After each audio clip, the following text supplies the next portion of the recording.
പറശ്ശിനിക്കടവ് മടപ്പുരയുടെ പ്രവേശന കവാടത്തിൽ തന്നെ ഇരുവശങ്ങളിലുമായി 2 നായ്ക്കളുടെ വലിയ പ്രതിമകളുണ്ട്. കൂടാതെ മുത്തപ്പന്റെ ശ്രീകോവിലിന് മുന്നിലും നായ്ക്കളുടെ ചെറുതും വലുതുമായ പ്രതിമകൾ സ്ഥാനം പിടിച്ചിരിക്കുന്നു.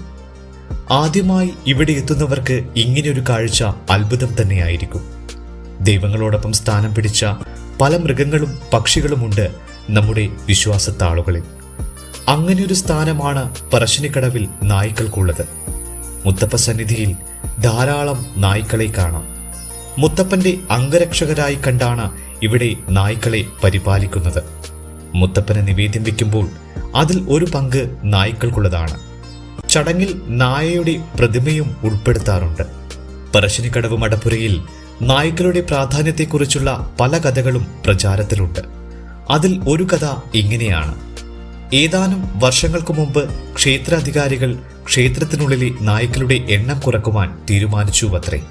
അവർ കുറച്ച് നായ്ക്കളെയും നായ്ക്കുഞ്ഞുങ്ങളെയും ക്ഷേത്രത്തിൽ നിന്നും പുറത്താക്കി. പക്ഷേ അന്നത്തെ ദിവസം മുതൽ മുത്തപ്പൻ തെയ്യം അവതരിപ്പിക്കുന്ന ആൾക്ക് തെയ്യമാടുവാൻ കഴിഞ്ഞില്ല. മുത്തപ്പന്റെ ശക്തി തെയ്യമാടുന്ന ആളുടെ ശരീരത്തിൽ പ്രവേശിക്കാത്തതിലാണ് ഇങ്ങനെ സംഭവിച്ചത് എന്നാണ് പറയപ്പെടുന്നത്. നായ്ക്കളെ ക്ഷേത്രത്തിൽ നിന്ന് പുറത്താക്കിയത് കൊണ്ടാണ് മുത്തപ്പൻ തെയ്യം തുള്ളുന്ന ആളുടെ ശരീരത്തിൽ പ്രവേശിക്കാത്തത് എന്ന് മനസ്സിലാക്കിയ ക്ഷേത്രാധികാരികൾ നായ്ക്കളെ ക്ഷേത്രത്തിൽ തിരിച്ചു കൊണ്ടുവന്നു. അന്നു മുതൽ തെയ്യം വീണ്ടും സാധാരണഗതിയിലായി എന്നുമാണ് കഥ. മുത്തപ്പന്റെ ചരിതം എടുത്തു നോക്കിയാൽ അഞ്ചനമനക്കിലെ കളരിയിൽ ആയുധവിദ്യയും അമ്പും വില്ലും പ്രയോഗവും പഠിച്ചുറച്ച് നായാട്ടിൽ ഇമ്പമുള്ളവനായി ജീവിച്ച ആളാണ്. വള്ളിപ്പടർപ്പുകളും മരങ്ങളും നിറഞ്ഞ കാടുകളിൽ നിത്യസന്ദർശകനായ മുത്തപ്പന് തുണയായത് ഇതുപോലെ ഒരുപാട് നായ്ക്കിടാങ്ങളാണ്.